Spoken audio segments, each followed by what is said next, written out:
right?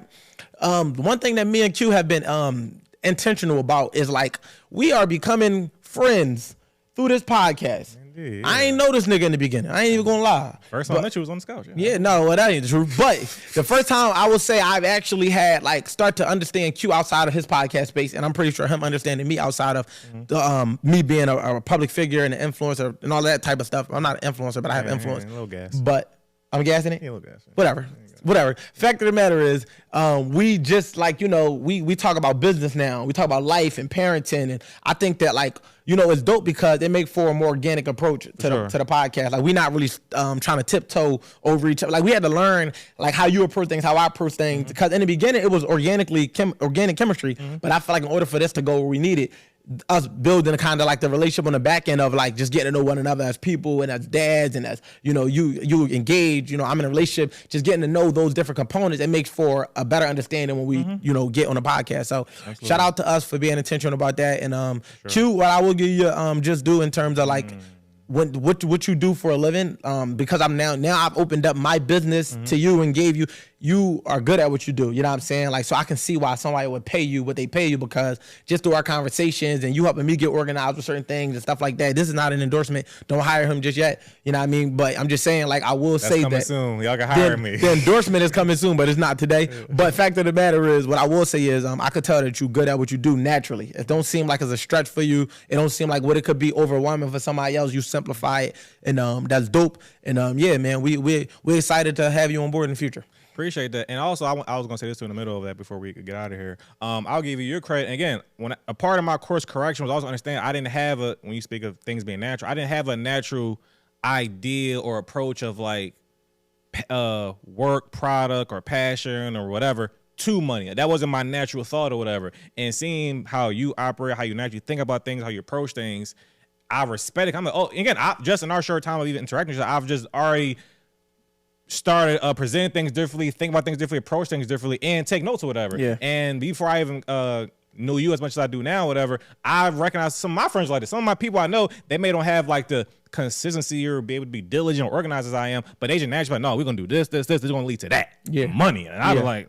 oh, okay, cool. That makes sense. Okay, my brain don't work that way naturally, whatever. So people like you, I respect it where you can be a creative, but also be just as natural of a business person or natural as an entrepreneur and be able to have these skills. And of course, I'm maybe not as natural. Also, this is over 10 years of work and building up into this, whatever. So I give you that credit as well, nature versus nurture. So again, I've grown into this where I can be a creative and be a personality and just have these thoughts or whatever. Also, like, no, like, end of the day, time and value. I had to learn it. I didn't really have no concept. I was like, no, I'm just spending time. My value is whatever. And I'm gonna tell you this: when they say everybody has the same amount of time, right? Whether y'all want to look at the time concepts or not, fact of the matter is the amount of hours that's available is the same. So when you think about it, how can one person be richer than the next? It's because they are literally getting paid more for their hours. So when you think about it, so I always say this: you can either buy time or you can sell time. Right. You grab a job, you're selling time. But while you're selling your time, you could be buying experience because you can learn from what you're doing, which is why it makes sense to take a low-paying job in a field that you plan to grow in, because now you get to come in at that level. You know how to work at the bottom floor, so by the time you get to the top floor, you know what needs to be done to make sure everything runs smooth. Another thing you could do, you can buy other people's time.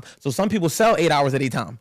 And you can buy it. They might sell it to you for $12 an hour, $13 an hour, $15 an hour, $20 an hour, $40 an hour. Everybody. So it's like, all right, if you're trying to get to your point where you're trying to run a multi-million-dollar company, you can't afford to give that much energy to what it would take unless you're getting paid $1 million a transaction. If you're not, you have to find as many people as possible that fit your building, your company, and see how much they're selling their time for. And they're going to sell their time proportionally to what fits their lifestyle. So, some people coming in asking for 15 because they can live off that. Some people coming in asking for 40 because they can live off that.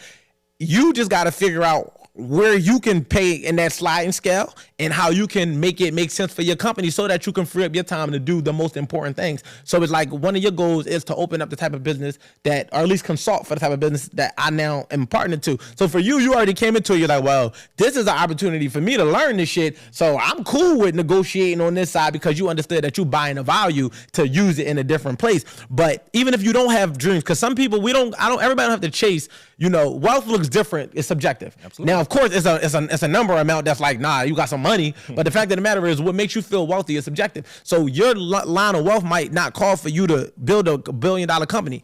You know what I mean? But it might just call for you to put yourself in a predicament where if you selling your 8 hours, you happy doing it, you find purpose in it, and you able to do what you got to do. But for the person on the other end that's buying the time, it's like, all right, now this frees you up to do what you want to do. Everybody win. My goal in business is always to create a win-win, and I feel like that comes to knowing what somebody desires. Like, what do you want from this, and what am I willing to give? If your wants are higher than what I'm willing to give, this is not going to work unless we find compromise. You know what I'm saying? Yeah, so chemistry, transparency, and communication and value exchange. And you'll be good because everything ain't gonna be, you perfect to how you want it, but it can get as close to it as you want it to be, and it could be perfect in different moments. Like you might find a perfect job, but the pay not there. You might find a perfect pay, but hate the role. So it's like you gotta find glimpses of both and find ways to kind of like navigate through it. But when you think about it, man, what are you doing with your time? Are you making the most efficient use of it? Is you getting paid the most for it? And the reward and pay don't have to necessarily be the reward and pay don't necessarily have to be money. Just the compensation overall and the value. So that's my final thoughts on today. Were those your final thoughts? Yes, sir. Yeah, I last episode, great talk. I think we bounced around. We set the tone. That Drake won the battle, and the war is not done. We set the tone beginning that King Kendrick prevailed over we'll that. see. We'll revisit this. And those niggas said, no, it's over. When they turn over. 70, it's not Drake over. Said something, but so we'll see. Now. We'll see. I'm not even going to say it's an up thing. I just think we just going to see how it unfolds. A lot of things have to be debunked. And I think that, you know what I didn't get to say in the beginning, and I'm landing on this? I feel like Drake planted seeds that is going to ruin Kendrick's real life. Like, you planted seeds in this man's fiance's head that they might not be getting married. You planted seeds to the world that he's a woman beater. You planted seeds that he's so eager to tear you down that he'll take any bit of negative information about you. Like, he'll believe anything along with the negative and about Drake. So he's creating these subconscious things that will make a woman be like, damn, am I sitting here for nothing?